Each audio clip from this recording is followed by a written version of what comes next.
computer. And we're started. So we'll get this underway. Thanks everybody for joining us.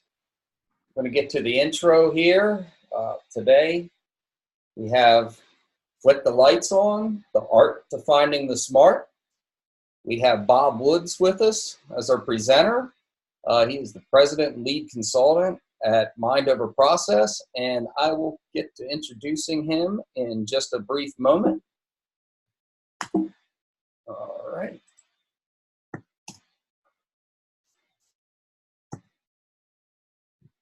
So we're coaching Agile Journeys. We've been at this for over 3 years now. We have a few leaders on board. Isaac Garcia, who basically I launched this with him, and then we have brought on some other awesome leaders. Heidi Araya, Lori Townsend, Mark Ruth, Kristen Hernandez, all excellent leaders. We just keep growing, which is a great thing. We volunteer our time and we come together to basically help out everybody on their journey. We're committed to living out the Agile journey to the fullest, sharing as much as we can with everybody and having everybody share stuff with us, which is why we have Bob here today and have had some really amazing speakers and presenters. We're dedicated to finding focused topics. We definitely dive off the beaten path. There's a whole prescriptive process and framework, but we find these very niche areas that people tend to have problem with in their environment, in their work environment, and we explore those areas. And we support the open movement. We've been with open space agility and truly believe in getting results through invitation. And before I go any further, we've also launched a podcast, which we were talking to before we started this, called Open to be Agile. So one of the things that we had with feedback results and a survey to all of our audience was we'd love to hear about you guys. We'd love to hear more content. And there were specific content areas that people pointed out. So we launched a podcast to start covering those areas. And so you could get more exposure to us as leaders and maybe hear our perspectives instead of a presenter. So all of this is truly voluntary. We have no, which I guess is kind of good, no real advertisers behind us. So we don't have to promote, or this isn't a sales topic. We don't promote any of that stuff. We're very agnostic. We try to shoot straight and give you the best information possible. And if you could just go to our website, and if you really like the content we produce and the topics that we cover, this helps us go if you just give us some sort of donation. Buy us a cup of coffee. We don't really use it for coffee. We don't use it for drinks. We don't use it for any entertainment. It's basically our website, our podcast site, any technology that we use. So all that great stuff, we reinvest it right back into this so we could do this for you. And before I introduce Bob, one more thing. We have an open leadership series going on. The next one's March 25th, and Daniel Mezik's going to join us again with Harrison Owen.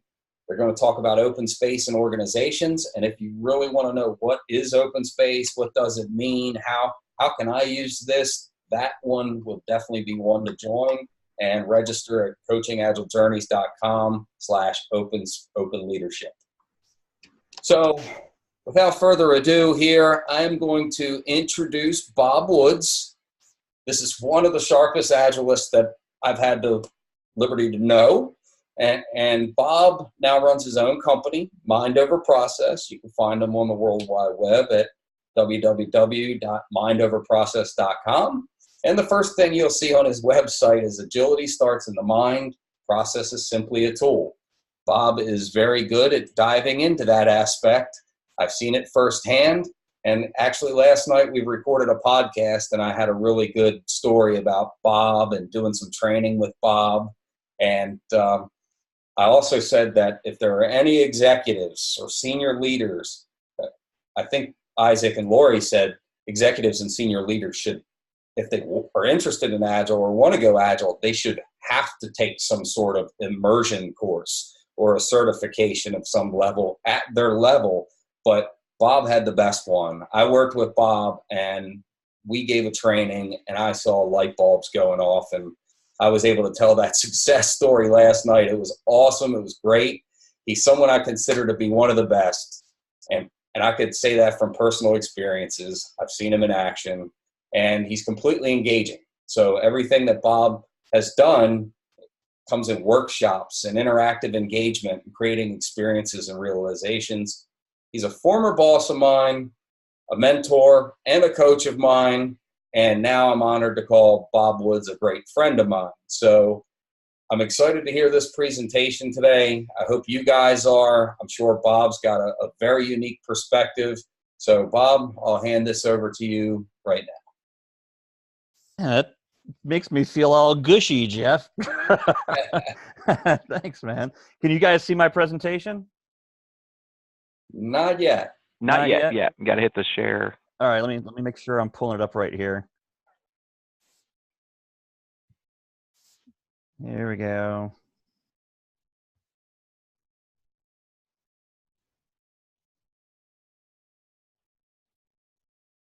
There. Now we're seeing it. All right, let's get this going from the beginning here. So I appreciate that, Jeff, again, and I'm thankful to be able to be here with you guys. I appreciate the opportunity. Just a little bit about MindOverProcess real quick before we jump into it. Some of the different things that we've been doing for these organizations with the enterprise transformation, working with teams and management executives, business agility or holistic enterprise agility, financial, sales, marketing executives, audit, legal agility are all things that we've been working with companies on, the latest in product development, team facilitation. If you're ever interested in listening to or finding out about a framework-free way of scaling Agile throughout the enterprise, we can help you out. And one of the things that we've been pioneering recently is mental agility and athletics. So any of those things you might be interested in, feel free to reach out. But before we get too far down the road, one question that I do want to ask: are you stupid? Now, that might seem a little rude. Maybe there's a better way to ask that question as opposed to being rude about it. How about this? Do you know how you are smart? Now, notice I didn't ask, do you know how smart you are? That's completely different. The question is, do you know how you are smart? Because sometimes we might feel like we're an intelligent individual, but we don't necessarily know how that actually is. We might think we understand certain things very well, but why does that actually take place? So perhaps you've wondered why maybe corporate learning or trainings only work on some people and not on others.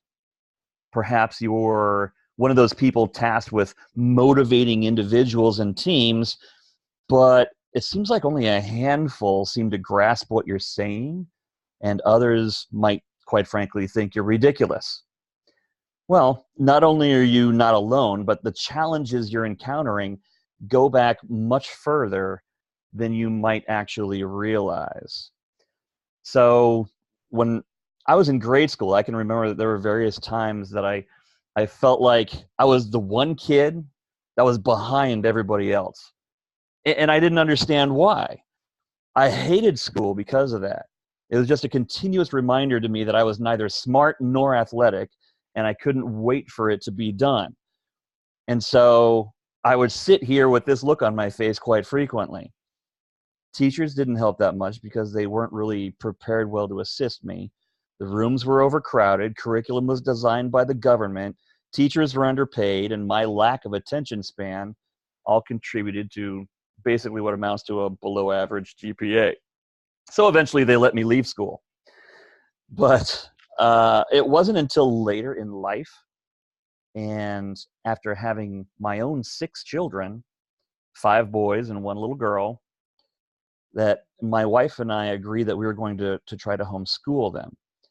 And then that's when I have found out why I had struggled to learn and to find motivation for so many years. You see, once I found out, it helped me to see that at the end of the day, nobody's dumb, nobody's stupid. We just haven't uncovered how they are smart. And that's what we have to try to do within the people we're working with. It's not that they don't get it. It's not that they can't grasp what we're saying. It's that, are we catering to their intelligence? And this is ultimately how we can work to motivate people as well. So nobody is dumb. But the questions are, how does each person enjoy learning? What motivates them? And what do they excel in right now? What is it that they really enjoy right now, and why? And how could we use that to our advantage, whether you are somebody helping at the team level, whether you are a middle manager that's trying to help your employees with professional improvement, or whether you're an executive trying to continue to help your employees at a broader range understand how they like to work and be motivated in what they do. How do we go about doing that? Well, the problem lies in fully understanding how individuals learn and where they excel to begin with. I spent quite a bit of time coaching and mentoring and training people, only to look out in the audience and to see faces that look something like this. And perhaps some of you have seen this as well, whether you're giving a presentation or whether you're giving a training, and you think to yourself, are they the only one that's not getting what I'm saying here? Everybody else seems to get it, because it appears like the vast majority of the class gets what you're saying, but there's always a select few that have this face. So are they simply not smart? Am I doing a bad job explaining what's going on? So over the course of the rest of our time today, we're going to talk about how to recognize in what way everyone is smart, how to harness their power in order to motivate them and unleash their untapped potentials. So, as my wife was diligently trying to figure out how to run a home school, she came across a life-changing book by Dr. Kathy Cook that was called The 8 Great Smarts. And it was specifically designed to take a look at each individual person and find out how they were smart to help them learn. And my wife knows what I do for a living. She knows the nuances that I run into with Agile companies, Agile teams, trying to motivate people, motivate leadership, change leadership, their minds, and ultimately help people through the training. So she bought me a copy of this book, and she just made me read it. And I'm not a reader. I never really have been. But she said, you've got to sit down because I know this is going to help with what you do. And I have to admit, reluctantly, it opened my eyes to a variety of concepts about how we learn and what motivates us as individuals. See, a lot of us have taken those, the personality tests. It tells if we're a lion, or are you a chicken, or a platypus, or are you ELPN, or a commander, or something like that. This seemed different. What I was surprised to find out is that we all have aspects to our personality where we are naturally intelligent or smart. And in helping people learn and to motivate them, we look to cater to those areas they naturally enjoy learning in, and to look for ways to help them expand on areas they may not be naturally strong in.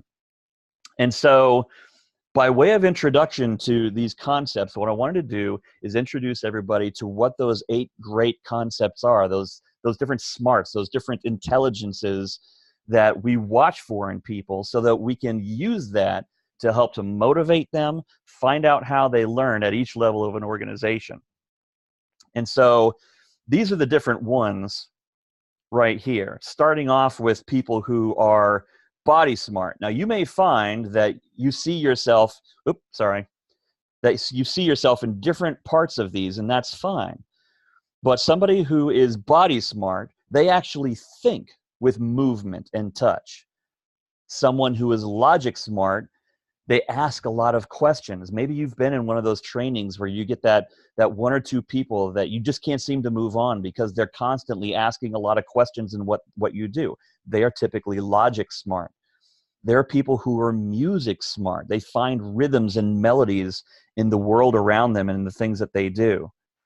You have those who are nature smart that think with patterns, interestingly enough.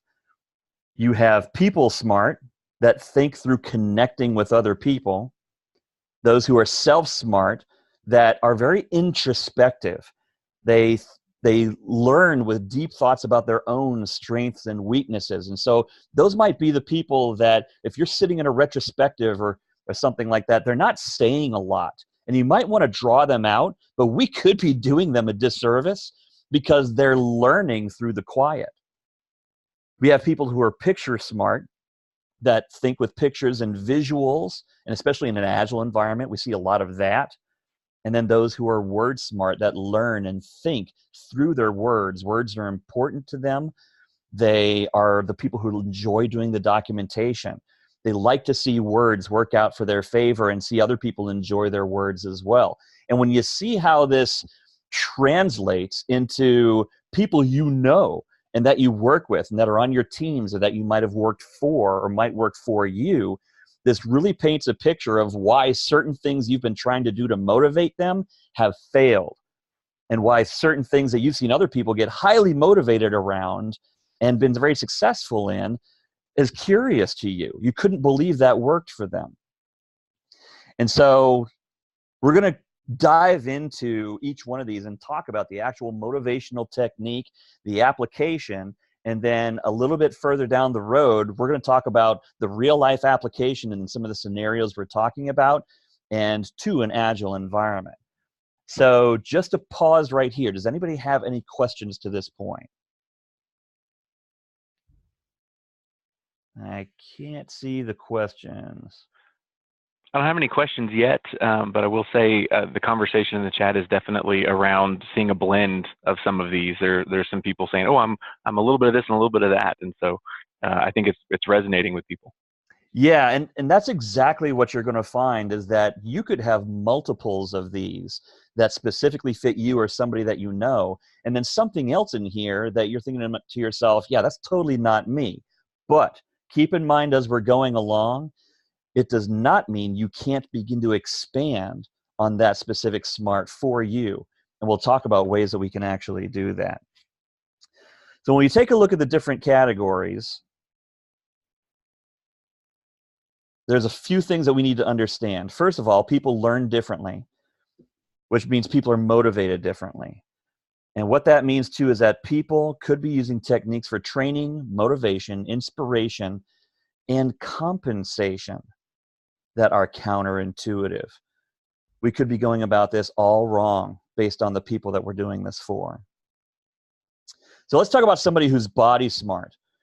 Maybe this you've known this person before. Maybe this is you. They think with movement and touch. And this is an area that I know for myself, I saw myself in, because if I'm on a phone call, if I'm on a conference call, I have to be up and walking around. If I'm doing a training, I'm very active walking around the room. I have a hard time standing in one place because I think with movement. And so people like that need that freedom and space to move and be productive. Motion is their power. And so you see their hands. I mean, I'm on this doing this webcast with you right now, and my hands are moving, and none of you can see me because I don't happen to have my video going. But that's how people think who are body smart. They think through that motion, building and writing. In Dr. Cook's book, she mentions a scenario where there are different people who are diagnosed as being ADHD, attention deficit hyperactive disorder.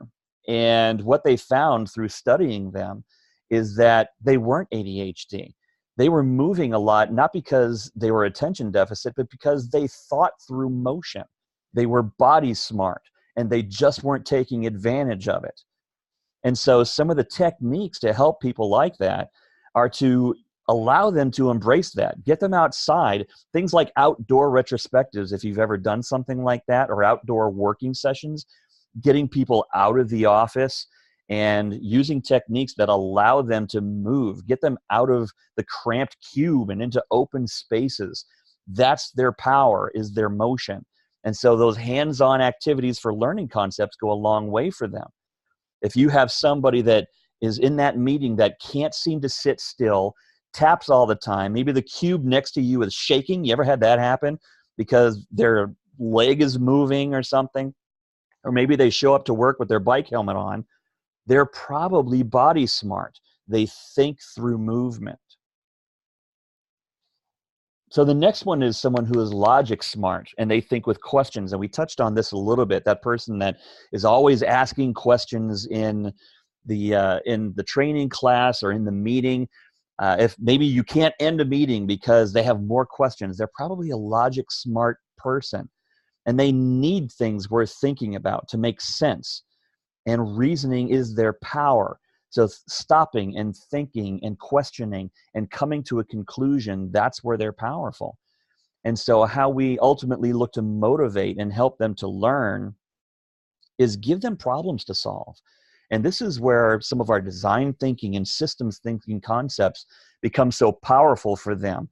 And they use those tools to their advantage, because these are somewhat of what if problems. What if we could do this for you? What if we could do that for you? I hear what you're saying. I'm developing empathy for you and what you're talking to me about. What if I could do this? And so they're asking questions. And isn't that what we're trying to get a lot of people do with our teams, is to be willing to ask questions? These are your question people. Finding out who your question people are and unleashing them helps the team and the product and the company and to seek out the answers that they're looking for. Some of that hypothesis-driven development. What if we were to do this? We think this could be a possibility.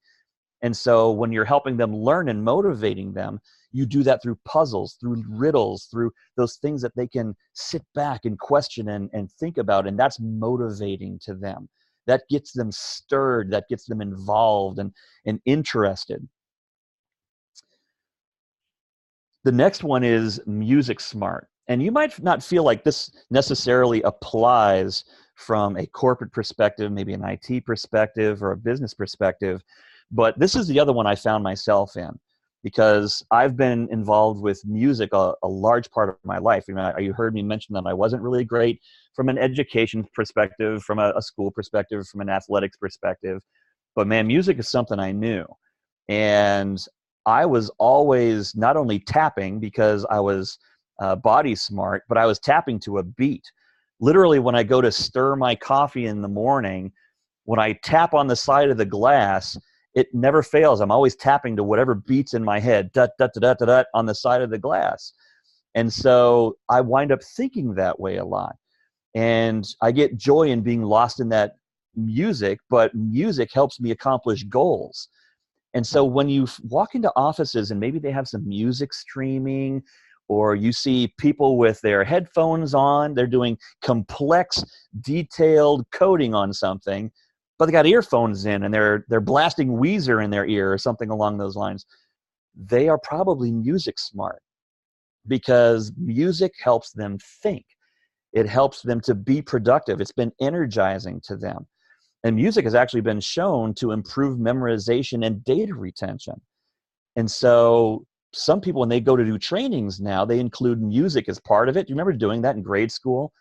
Right? How do we know our ABCs? Is it just because we rattled it off?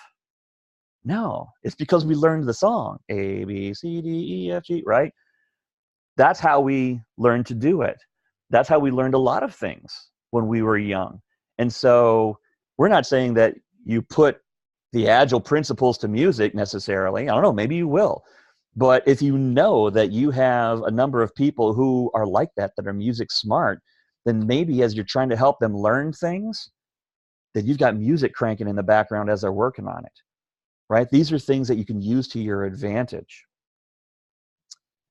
The next one was somebody who is nature smart. And this is interesting and unique because these people think with patterns. And maybe you've seen people that think that way as well, and maybe this is you. They specifically point out and notice shapes, sizes, designs, colors, different patterns. Their power is observing these things. This is where some of our best UI, UX people are. They're design people. They see these things. They can look at a screen and say to themselves, this doesn't seem right to me. These are probably nature smart people. They see these patterns. They seek out patterns and they think those patterns. And whether the shapes go together, the designs and those sizes. And so when we go to motivate these folks, the techniques should be to help them to do compare and contrast exercises. categorizing things, watching for those different patterns. If you've ever played the memory game with the cards, you have to flip over and watch for the different patterns and where things are. That's generally a good quick exercise for someone who's nature smart, that thinks with patterns. Not only are they finding patterns in where things are, but they're watching for other people and where they saw it as well, remembering where they are. And so nature people like to get out into nature as part of their learning experiences, but also using the patterns and the colors and so forth around them as part of their techniques for everyday work in pattern and designs. And so giving them that opportunity will be motivational, and it'll help them learn and retain better on the things that you're helping them. So perhaps you've got somebody in your office that continually likes to sit outside while they're on the corporate Wi-Fi. They're probably a nature smart person. And so as we're going through these different smarts, you might find yourself saying, maybe we've got that person in the wrong position. Have you ever had that scenario where you had somebody in the organization that, like, man, I appreciate the work that they do, but at the end of the day, they probably need to be over in this group because they just think that way. Why don't we do that enough in organizations? Why don't we give them those opportunities enough? We see those people that are naturally people smart or nature smart or logic smart or music, and we don't have them in the right areas. These techniques are going to help us to identify that and give them the opportunity to realize what truly motivates them. So from a people smart perspective, and in an Agile environment, we see a lot of people smart people, especially if you go to an Agile conference, because they think with other people. They're excited about being around other people, interacting with them, and that's their power, is through connecting with people. And many Agile folks find themselves there, but we also find others that don't. And we're going to talk about those types of people as well.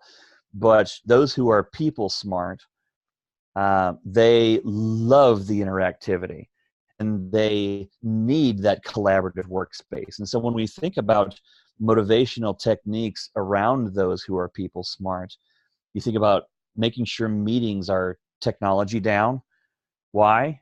Well, we've all been there. We've all seen it. Those meetings and where people are, that everybody's got technology up and there's no interactivity. And so you've got the one person that called the meeting together trying to get people to be interactive with each other. Those who are people smart desire that. They might sit there looking around the meeting absolutely hating it because there's no interactivity taking place.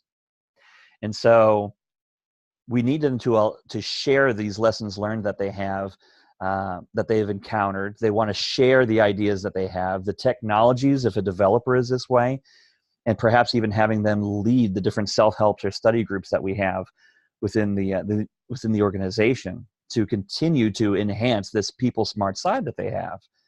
And so if you have someone who's always seems to be engaged with others and having conversations, walking from cube to cube or area to area, conversing with people, they're probably people smart. Now, somebody who's self-smart is somewhat of the opposite. They reflect deeply inside themselves.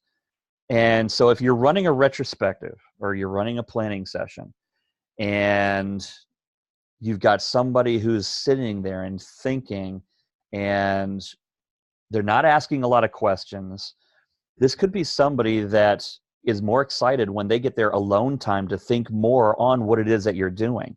And I know that I spent years trying to pull information out of these people and trying to do so in a very facilitative and nice way. But at the end of the day, I was kind of pulling their power from them, if you stop and think about it. They desire the quiet space, the privacy. Their power is in reflection and knowing what they get from that. And so what we have to do from a leadership perspective, from a facilitation perspective, is honor that need for their privacy, but still asking for their input. We don't want them to feel like they're not useless in what they're doing. So if anybody's ever been in a situation where they were helping to facilitate the change of environment, collaborative spaces, open spaces, and had people come up and say, hey, I cannot work in that kind of environment. This is not going to work for me. They're probably a self-smart person. It's not that they just want their own office space.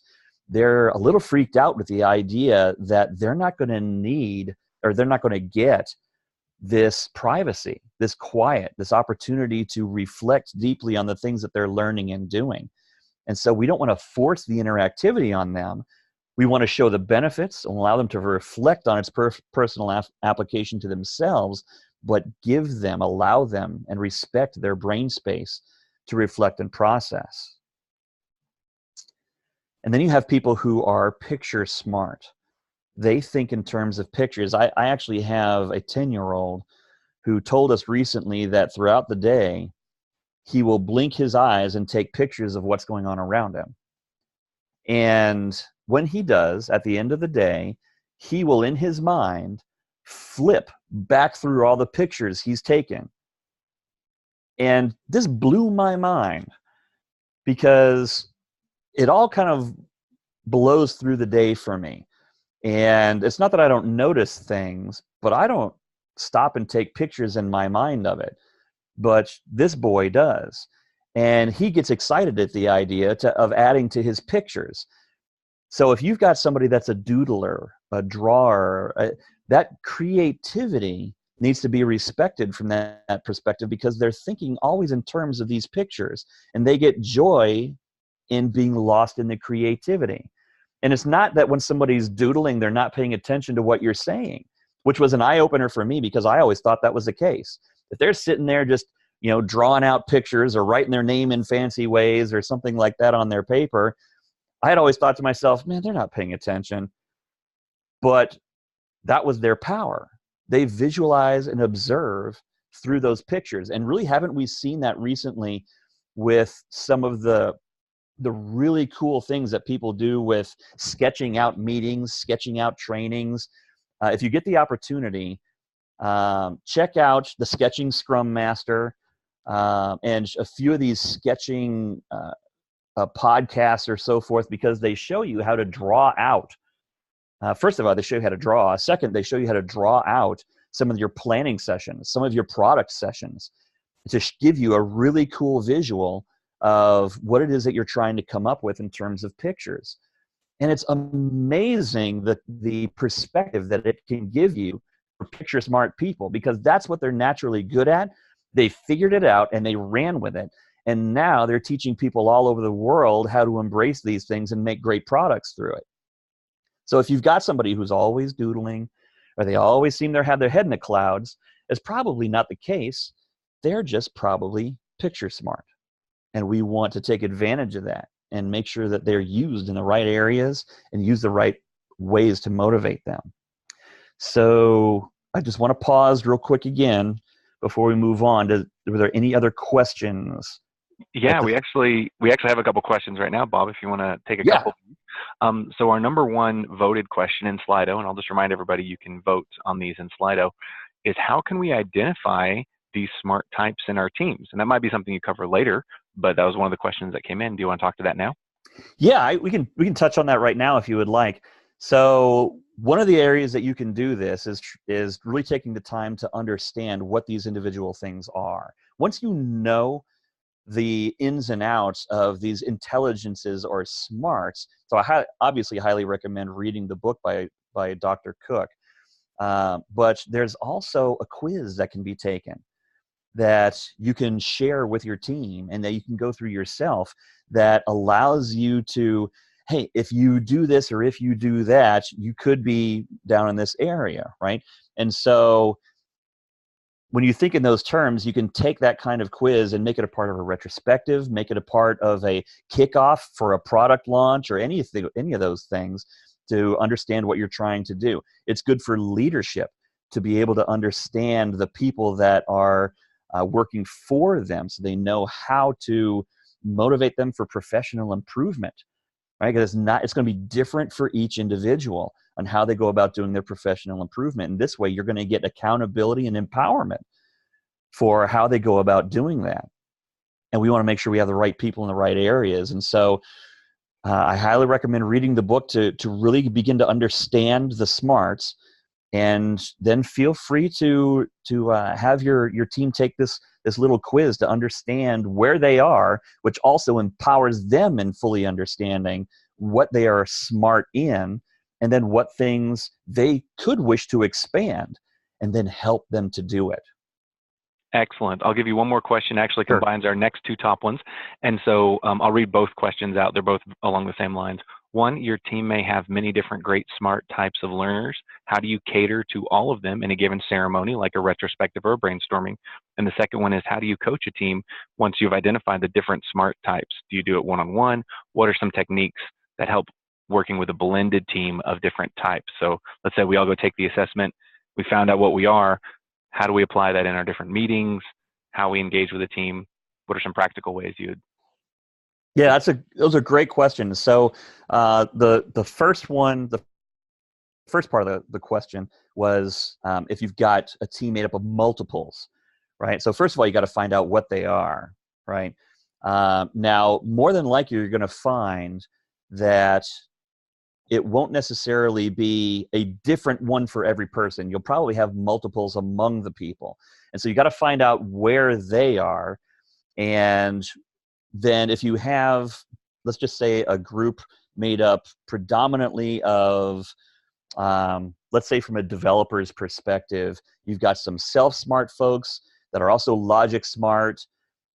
You could see some that land, and you will find that you'll see varying personalities that you already identify that land in specific areas.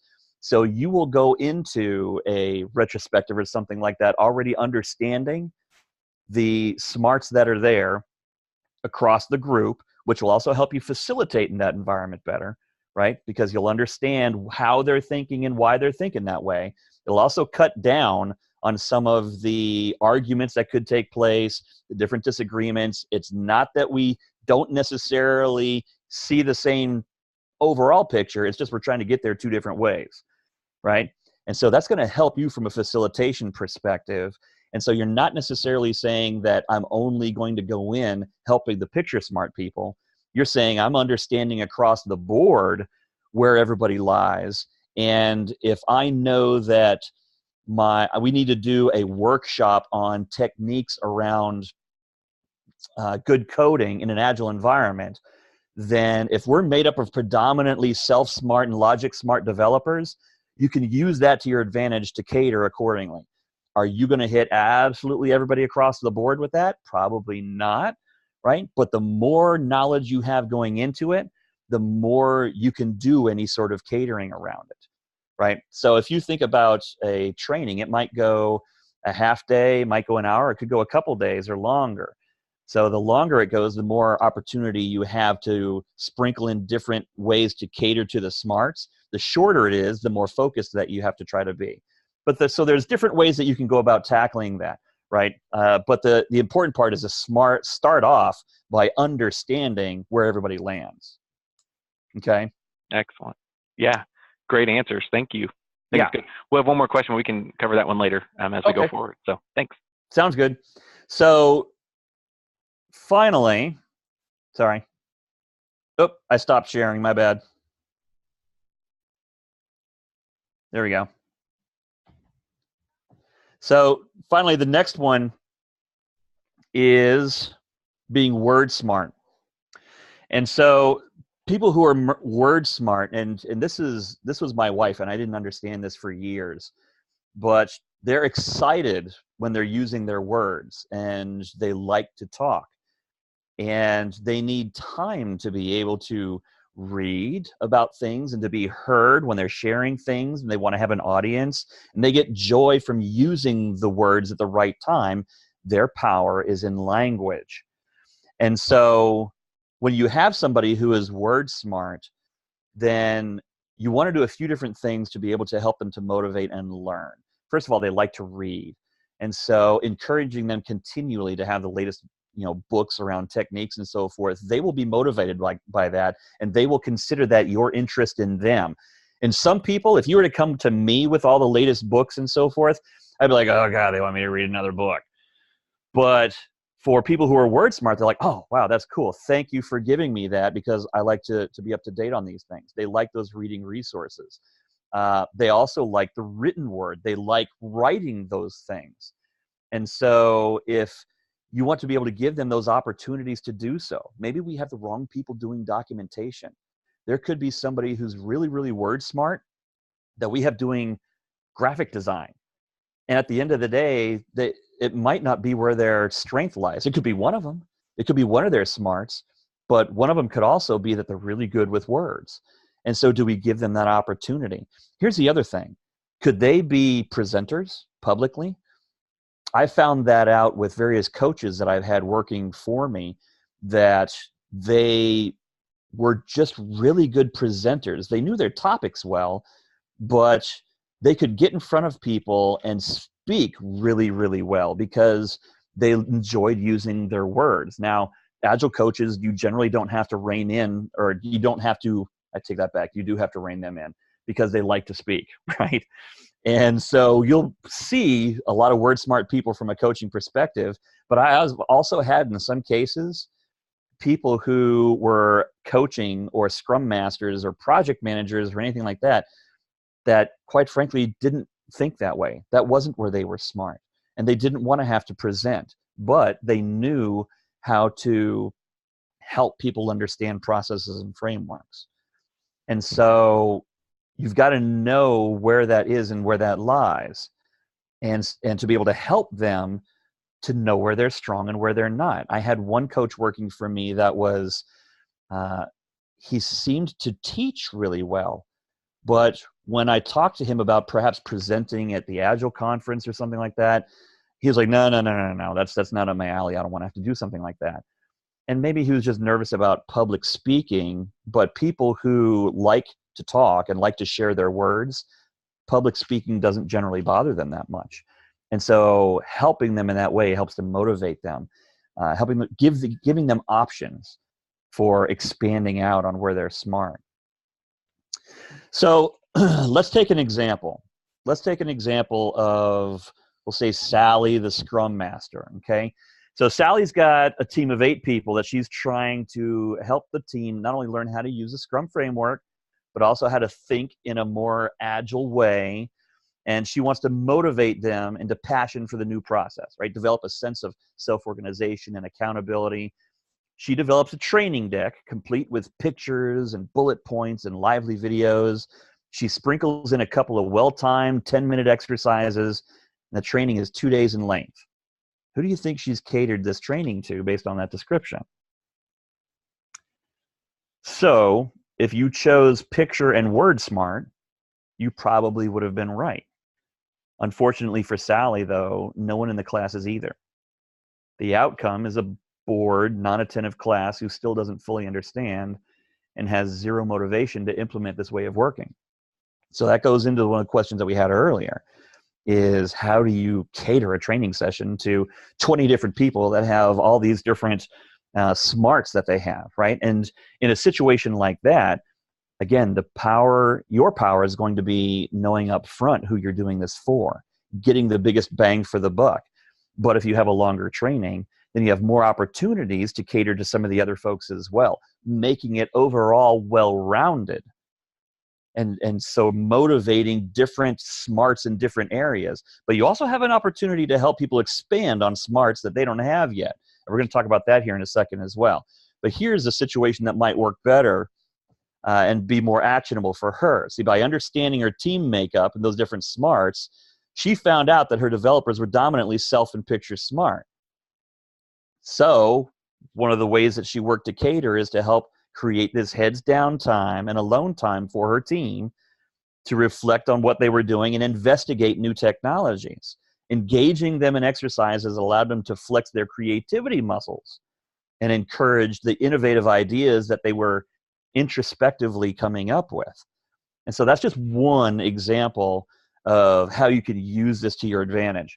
Let's talk about Mark, the middle manager. So he wants to motivate his team to get greater output. Does that sound familiar? He decides to co-locate everybody in the same area. He wants to increase collaboration. He also places newly purchased motivational posters all over the walls in the hallways. So perhaps you've seen this before. So who has he possibly impacted? Well, if you thought maybe picture and people smart people, then congratulations. You're probably right that he impacted them. But unfortunately for Mark, no one on the team is either. The outcome is a group of spatially uncomfortable people who miss their old cubes and think the posters are ridiculous.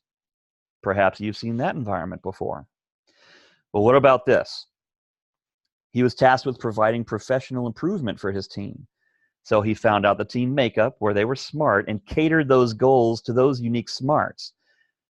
So they took greater joy and accountability into their own professional improvement because he catered it to each one. He didn't require the same classes, same ideas, books, or certifications. He did it according to where they were smart and potentially challenging them in areas where they both agreed that they could expand on other smarts, and empowered them to take advantage of their varying learning styles. And so again, this is just one example of being able to use it to your advantage. So now we have an executive. So Emily, the executive, she's got to find a way to keep her employees motivated. Help them to learn not only the most up-to-date areas that they work in now, but also broaden their abilities down the road. And the learning and development group wants to propose that they create an internal university program. It sounds good, but Emily's concerned that after a few weeks that very few people have actually signed up for it.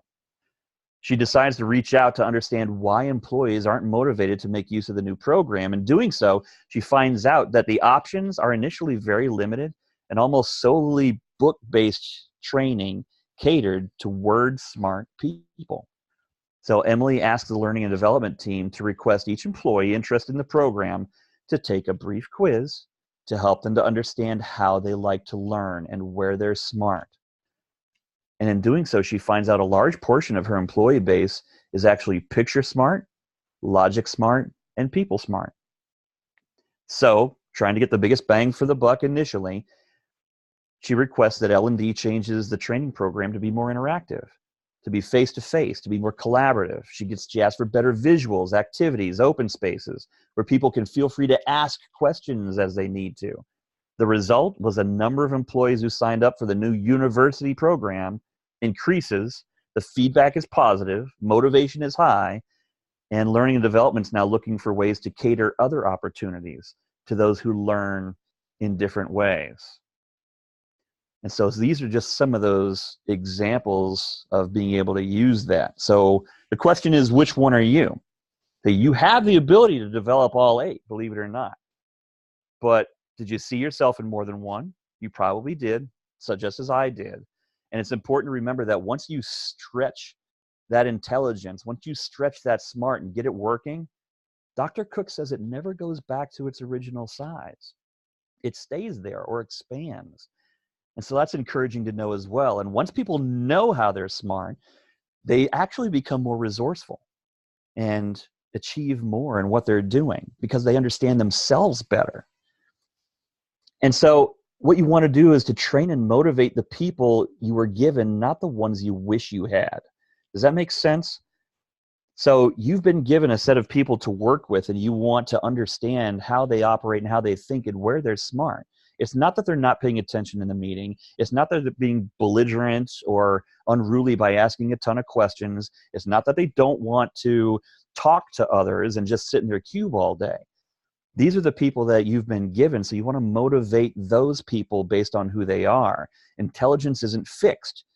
It's not narrow, and we can expand on it. So affirm the character qualities and learning processes that people use that contribute to their success, and you'll be able to help them to learn and motivate them.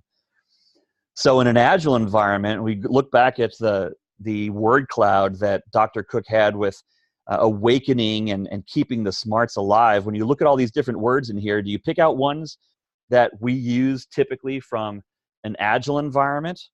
Things such as creating, trying something new, paying attention daily to what we're doing, applying our knowledge, investigating what we're doing, being engaged with the people, planning out what we do, talking, collaborating, engaging people, playing games, getting people to understand in those different ways, exploring together, and then celebrating our successes. Those are just a few that have direct application to what we do day to day in the Agile environments that we have.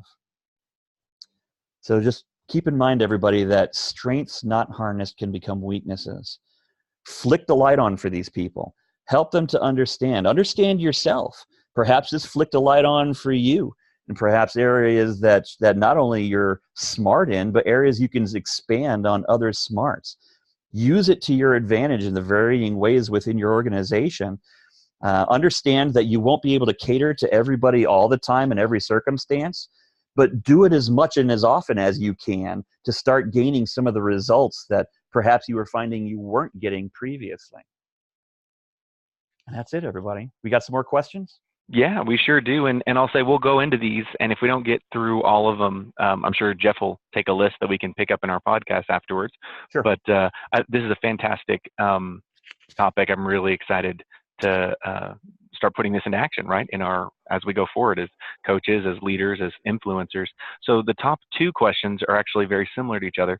Is there a smart type that, since you've learned about this in your experience, you've seen is more open or more likely to embrace Agile? And then the converse of that, is there a smart type that is less likely, right? So more likely and less likely based on experience you've had being aware of these smart types.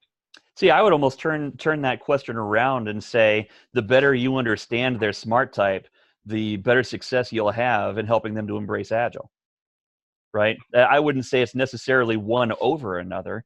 I would simply say, how do you help them to understand where they fit? That is a sage answer. I like that. I really like that.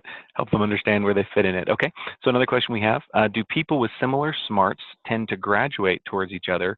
How could that impact self-selected teams, right? If a team can kind of self-select themselves, would you see that similar smarts gravitate towards each other? Oh yeah, absolutely. I mean, you're definitely going to see people who are, let's say, people smart, right? They're going to gravitate to each other because their power is in the people.